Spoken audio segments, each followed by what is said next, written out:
You are listening to Retirement Lifestyle Advocates Radio. I am your host, Dennis Tubbergen. Glad you decided to tune in today. Joining me on today's program in the second and third segments is returning guest, Mr. Karl Denninger. Going to chat today with Karl about what's going on in the economy. We're also going to go there. We're going to talk a little politics in the third segment as well. So encourage you to stay tuned for that. It is the month of December, which means I have more information for you if you'd like, absolutely free and without obligation.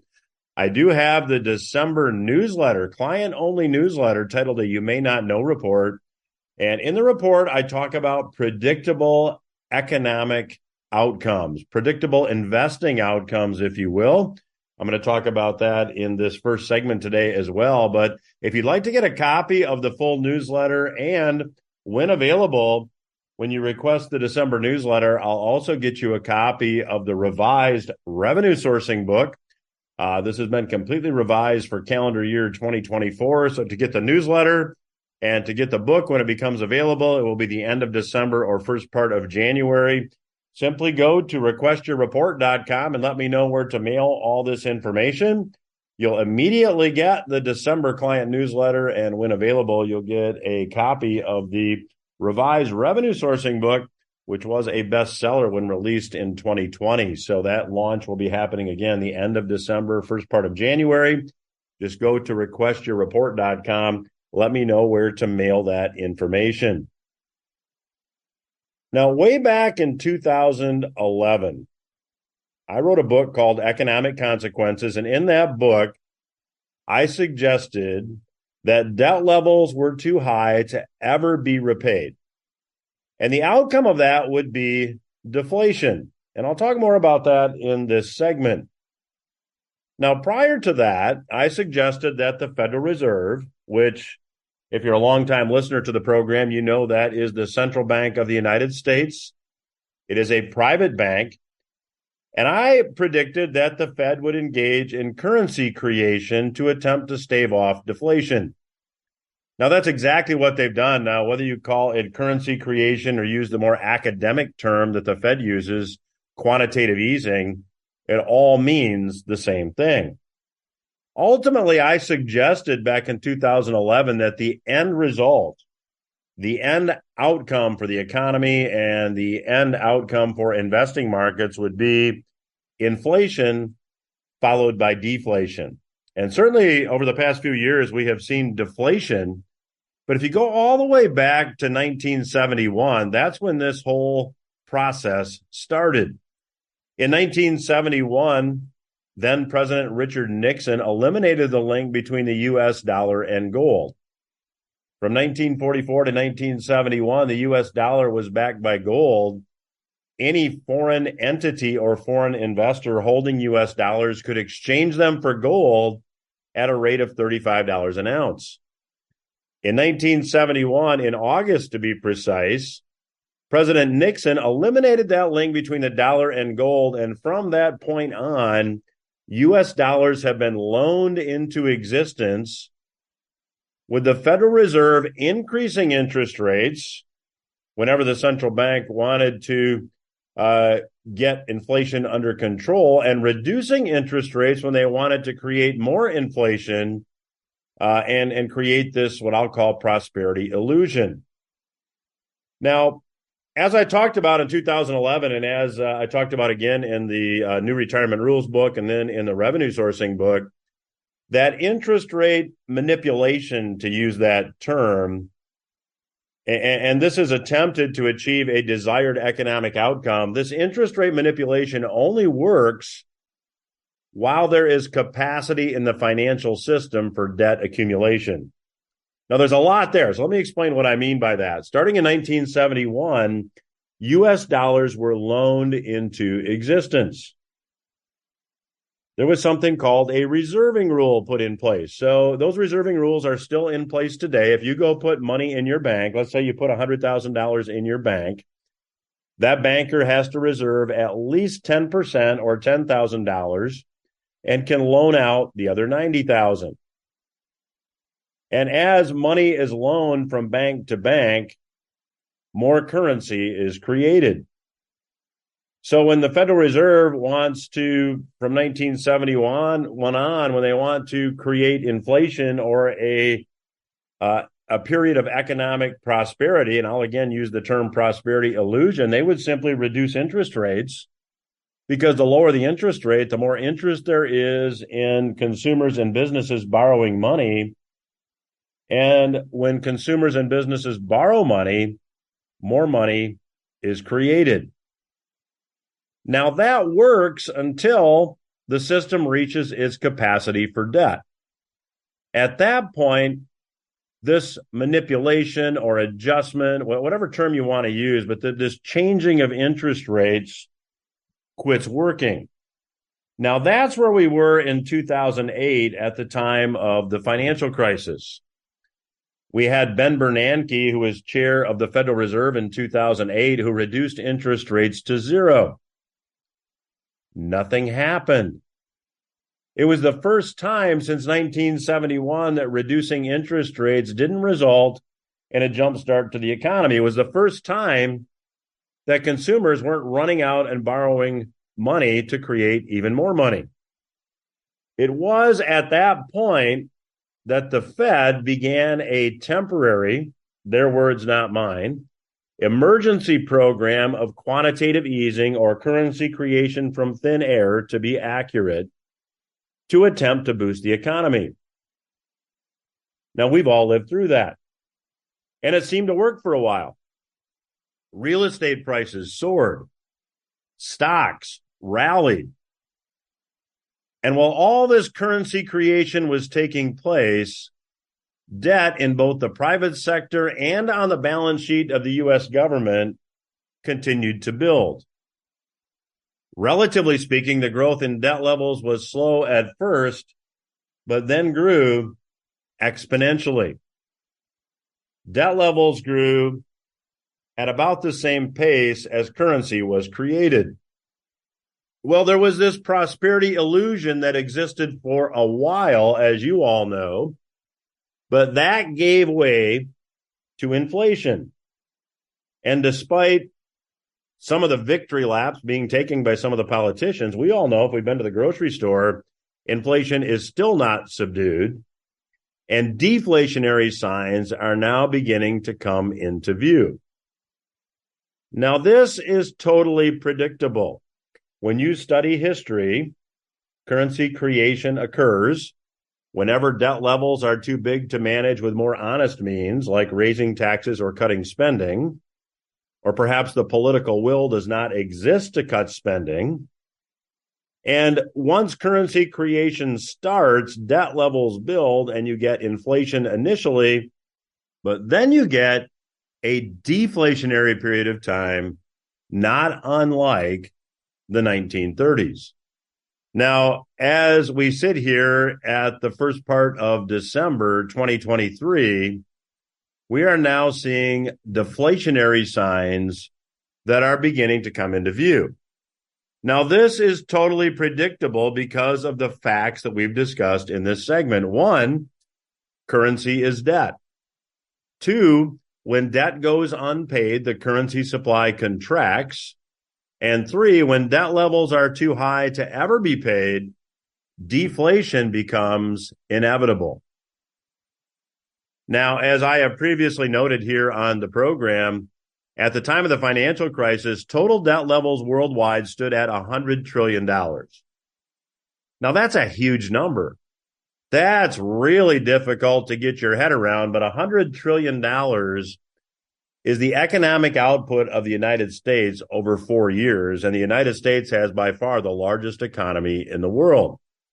So at the time of the financial crisis, total debt levels worldwide stood at $100 trillion, and presently, after a period of time, more than a decade of currency creation, worldwide debt levels stand at more than $330 trillion. So currency creation in ever-increasing quantities since the time of the financial crisis has not only created inflation, it's also caused debt levels to explode. Now, as I just stated, signs of deflation are now materializing. Existing home sales have now fallen to levels not seen since 2010. There was an article published on Zero Hedge that commented, and I'm going to give you just a bit from that article, with housing affordability at its lowest since the early 1980s and home builder sentiment slumping as mortgage rates rise, it's no surprise that analysts expected home sales in October to tumble 1.5% month over month. Now, that means analysts were expecting home sales to drop from September to October 1.5%. Sales actually fell almost 3 times that, 4.1% month over month, and year over year, down 14.6%. In fact, if you take a look at home sales, if you go all the way back to October of 2021, there's been only 2 months that home sales have been higher. That's going back more than 2 years. So that is a sign that deflation may be here. Now, in the fourth segment of today's program, I'm going to talk to you more about some strategies you might consider to protect yourself and perhaps even profit from what lies ahead. However, let me remind you, if you're just joining me, I do have available for you the December 2023 special report where we talk about predictable economic outcomes. You can go to requestyourreport.com and get that. And also, when you request the report, when available, I'll send you a copy of the just updated revenue sourcing book. Again, the website, requestyourreport.com. I'll be back after these words. Welcome back to RLA Radio. I'm your host, Dennis Tubbergen. Joining me on today's program is Mr. Karl Denninger. Longtime listeners will recognize Karl as a returning guest. He is the commentator and the proprietor, I guess that's the right word to use, at market-ticker.org. That's market-ticker.org. He is a prolific commentator. I've followed his work for many years and would encourage you to do the same. Karl, welcome back to the program, and thank you for joining us. Well, thank you very much. Karl, we were talking a bit before we started recording today that we have had an inverted yield curve for a bit over a year. Can you explain to the listeners a bit, first of all, what that is, and then in your view, what does that mean? Sure. Well, the premise is that time has value. Okay. So if you want to borrow money, it should cost you a higher interest rate to borrow that money for a longer period of time. And that's just because nobody can ever have today back. It doesn't matter what you do. It doesn't matter how rich you are. There's no way to do that. So as a result, the value of time should always mean that the cost of borrowing money for a longer period is more expensive. When the curve inverts, what that means is that the short-term cost of borrowing is higher than the long-term cost. And what this says is that the bond market believes that economic conditions will be nastier tomorrow than they are today. Why? Because, well, rates will go down. That's basically what the market is expecting to happen. Why would rates go down? Well, rates will go down because people are losing their jobs and there's a recession. Okay. So the other thing that could make rates go down would be if Congress was to ever balance their budget, which, is about as likely as Jesus showing up in my doorstep in the morning. But, those are kind of the drivers. And so it's normally what happens when there's a recession on the way is that the curve inverts and then it goes back to positive. But it's rather rare for the curve to stay inverted like this for this length of time. The last time that we had a positive curve was around September, the end of September of last year, and it started to decline and went into negative territory in the middle of October, and it's been there since. That's October 22. Okay, so it's been over a year now. And that length of time is extraordinary. It looked like we were possibly headed towards the curve going back positive about a month ago. And that has turned out to not be true. So, Karl, when you look at the economy, in your view, do you think we're in recession now? Yes, but the question, The question is how you define that, okay? Because if you take a look at, for example, the retail sales report, the last one that came out, the advancement in the retail sales over a year ago values everywhere except in outstore, in other words, Amazon, okay, online. Everywhere else was negative in inflation adjusted dollars because the March report, which is what's called, is not in inflation adjusted dollars. It's in gross amount spent. So you have to subtract back out of that whatever the inflation rate is. And even using the government's claimed inflation rate, which is fanciful nonsense, there's those values were negative.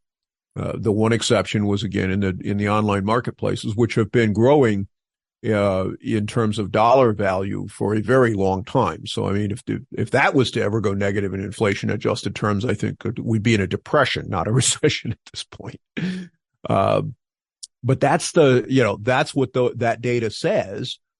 And when you look at that, then you have to look at things like the GDP report and say, well, how do you get a positive GDP report in real terms, which they claim is in fact the case, when March is that's retail sales. I mean that's actual sales to actual people. I don't know how you argue with those numbers. That's the number that rang on the cash register. Carl, you also talked about the fact, that the U.S. government having a balanced budget could make rates fall. I certainly agree with the likelihood of that happening, and we really don't need to look a lot further than the most recent U.S. government bond auction that was a dismal failure. It seems that the U.S. and the U.S. dollar are continuing to lose favor around the world. Well, that's kind of an interesting situation, because if you look at the actual data on the dollar, the dollar is not losing favor if you want to look at it from a standpoint of where it actually is. All right. I mean, where have we been? Where are we going? Well, the DXY, which is the trade weighted dollar index, is still well over 100, so 102-ish.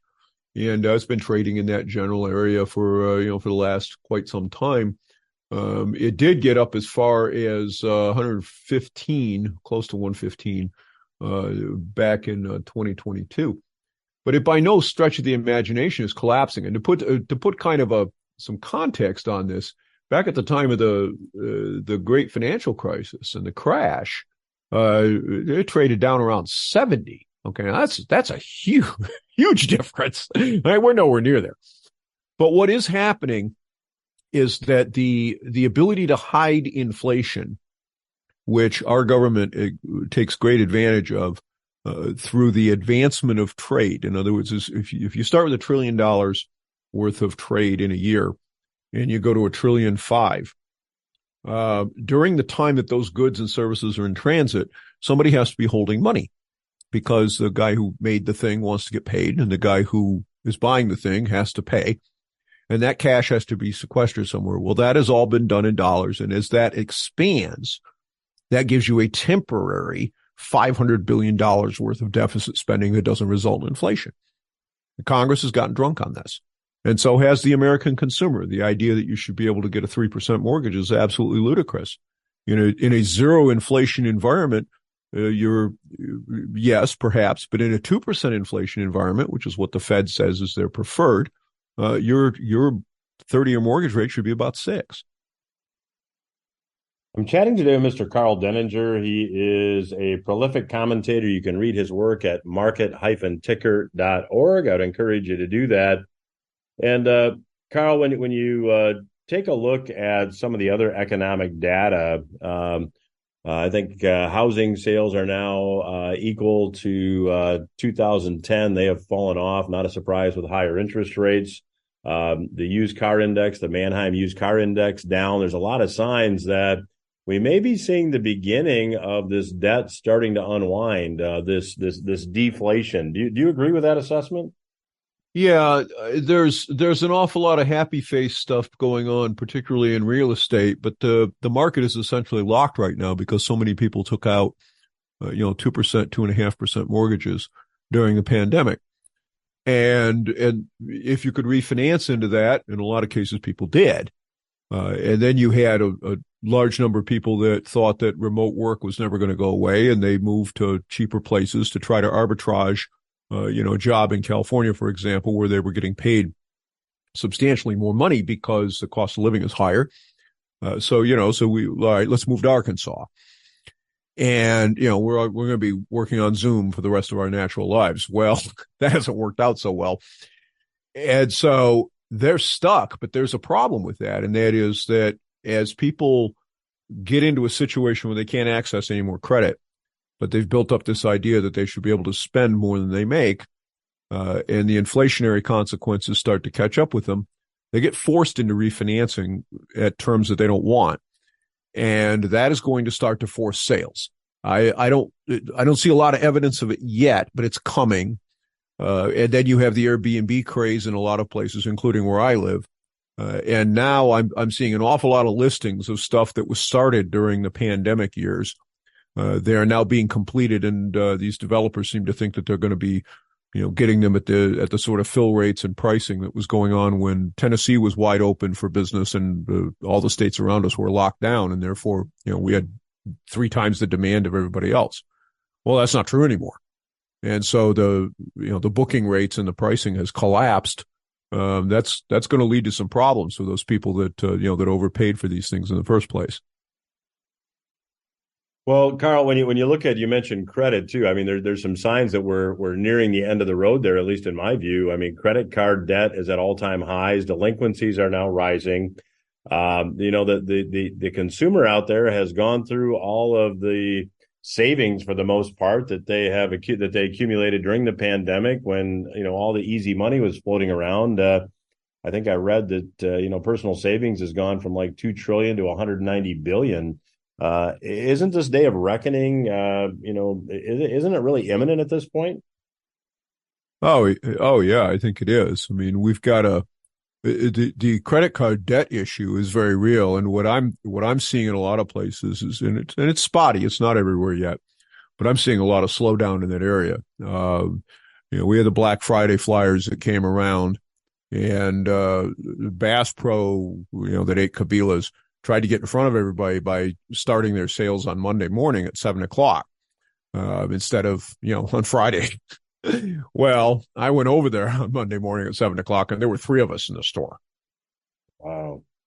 And so, I mean, when you're outnumbered better than 2 to 1 by staff members, that's a problem. Okay. So, yeah, I mean, there were cars all over the place here, but I don't know about bags. And as I've tried to explain to people before, when it comes to, holiday sales in particular, you can look at all the traffic in the mall you want. It doesn't matter how many people have bags in their hand. That's what counts. Well, I'm chatting to Mr. Karl Denninger. His blog can be read at market-ticker.org. And the good news is I've got one more segment to chat with Karl, so stay with us. We'll be back after these words. I'm Dennis Tubbergen, your host.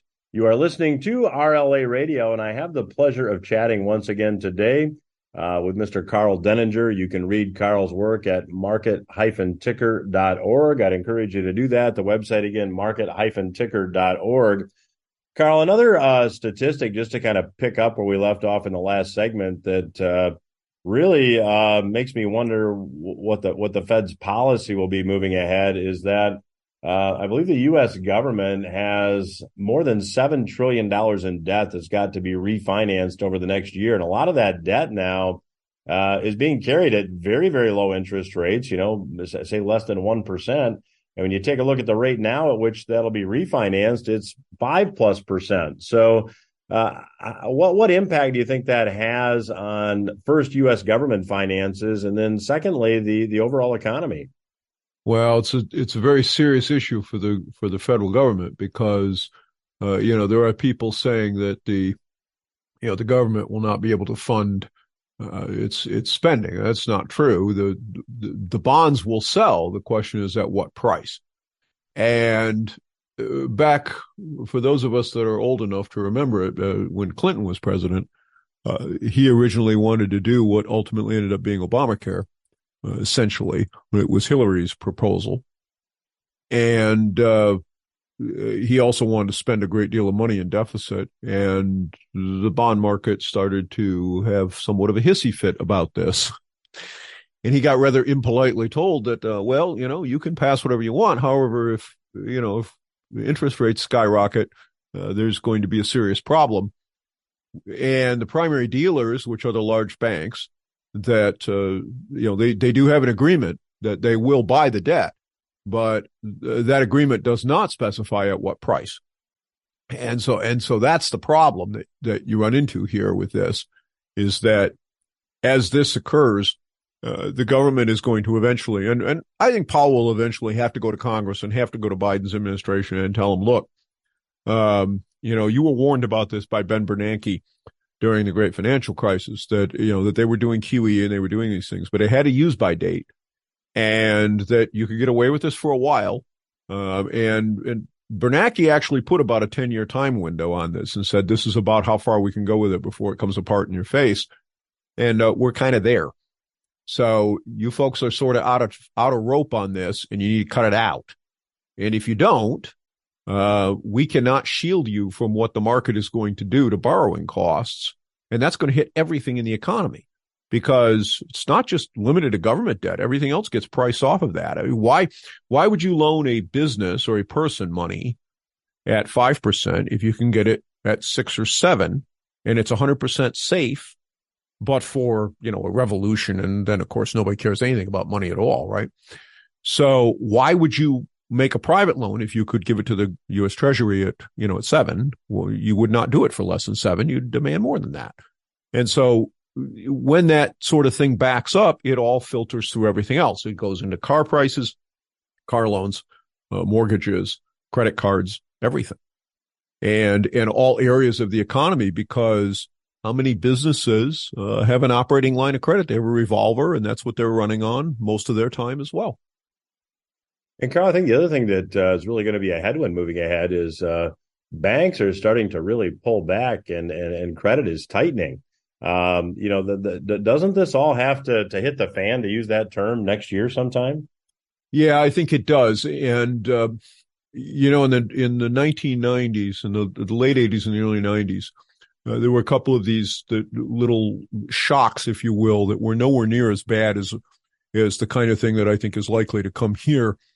They were tremendous opportunities for me. It was part of the reason that I was able to do what I did with my internet firm, because we were able to take advantage of other people's distress. But I also knew people that ended up on the wrong side of that. And one of them was a friend of mine who had a small manufacturing outfit, nicely profitable. He had an operating line of credit. The bank called it. He couldn't replace it. It literally put him out of business. And this was not a firm that was operating at a loss. Okay, but he had to have that operating line in order to be able to, because people don't pay you instantly. And you have to be able to finance your inventory until you make your stuff and you sell it. And he could not replace that line, and it literally tanked his company. So, that kind of thing I think is going to start. The other thing that's going to happen with people that have HELOCs and other open lines of credit is that they're going to get slammed down to the open balance. And you're going to start to see that happen with credit cards as well. That's especially nasty if it happens with credit cards, because it whacks your utilization, and that's a big part of your credit score.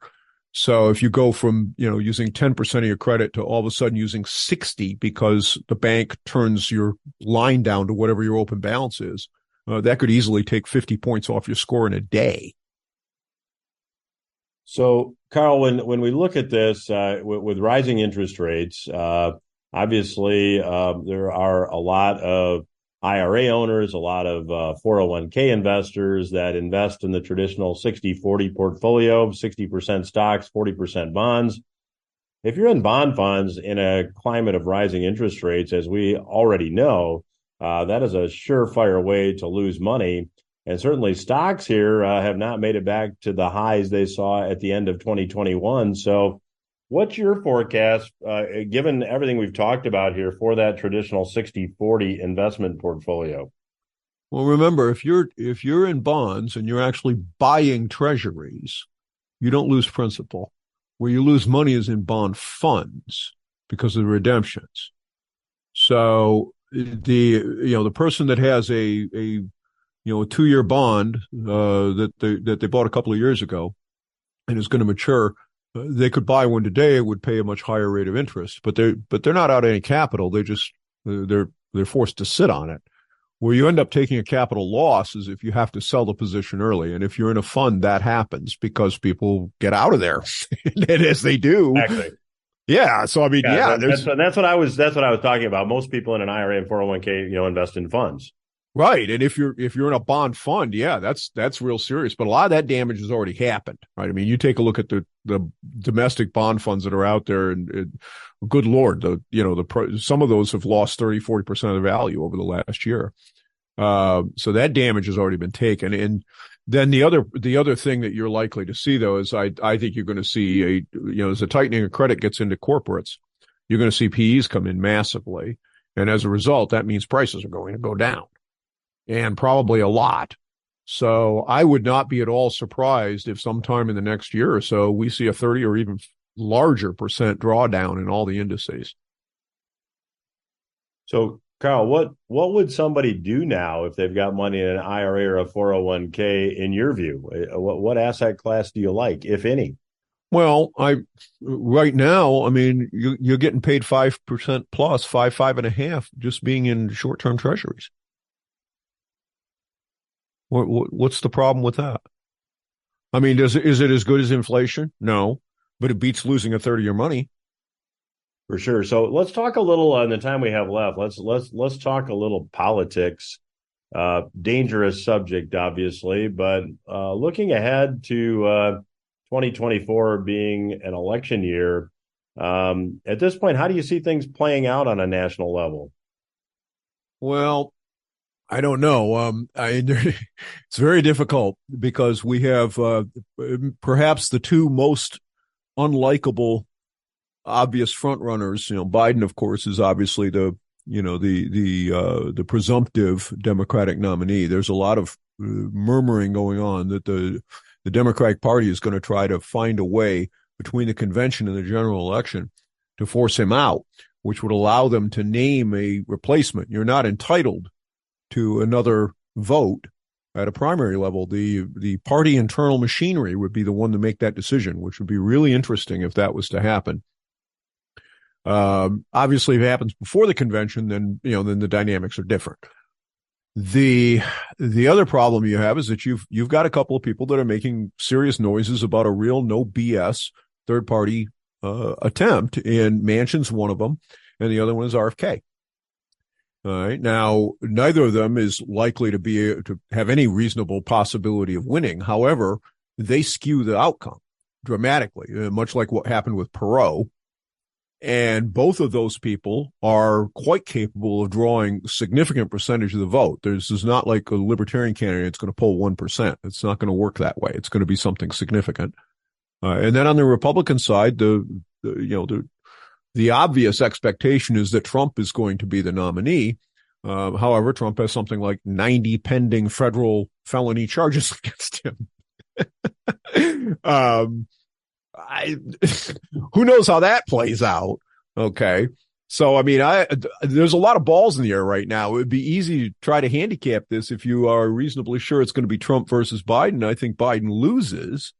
But there's so many balls in the air in terms of how, who's actually going to be on the ticket come next November. I don't even know that we can reasonably guess for that. I wouldn't be surprised to see Gavin Newsom end up on the Democratic side of the ticket at all. But I think he loses in the general if they're crazy enough to do that.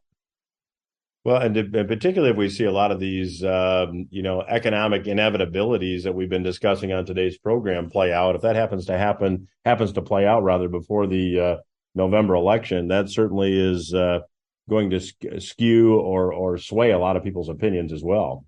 Oh yeah, I mean, look at the possibility with all these migrants that have come into the United States over the last couple of years, and then the situation in San Francisco with people defecating in the middle of the street, and all of a sudden it magically goes away because the Chinese president shows up for a convention, and they kind of shuffled it off. Okay, and you put Newsom on the ticket, and then have the economic picture darken substantially. unemployment starts to spike, and everybody looks at the migrant situation and where all that money's going and goes, hey, wait a minute, this clown out here was responsible for an awful lot of that in California. Do I want that guy in the left seat at a national level? That's the kind of thing. It's a wild card. It's very difficult to know how that all plays out. But I would say that the probability is quite high, and economic dislocations always hurt the incumbent. So, I mean, that's, you look at what happened back in 2008. Okay. It wasn't just that a lot of people didn't like Hillary. It was also that Lehman Brothers blew up and the housing market exploded.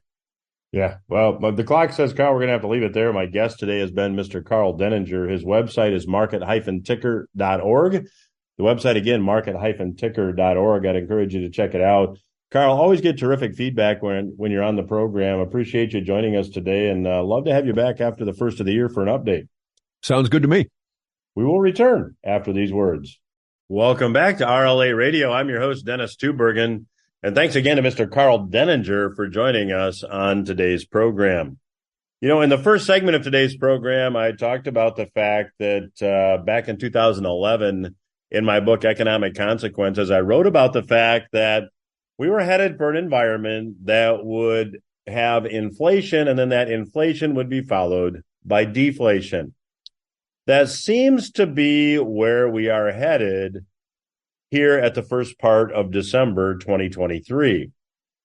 The Wall Street Journal reported that credit card loans are still growing. Now, keep in mind, the amount of money, the amount of debt that consumers are holding on credit cards is already at an all-time high.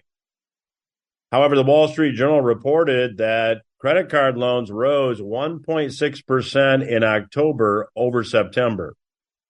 Now, keep in mind, in the first segment, I talked about the fact that in October, home sales were down more than 14% year over year. So while home sales are down, while the housing market is cooling, we've got credit card debt growing. Now, typically this time of year, you do see credit card loans grow, but the average moving from September to October is 0.7%. We saw something more than twice that, 1.6%. We're also seeing that the delinquency rate on credit card debt is jumping. Now, this time of year, as the holidays approach, you always see credit card delinquencies increase.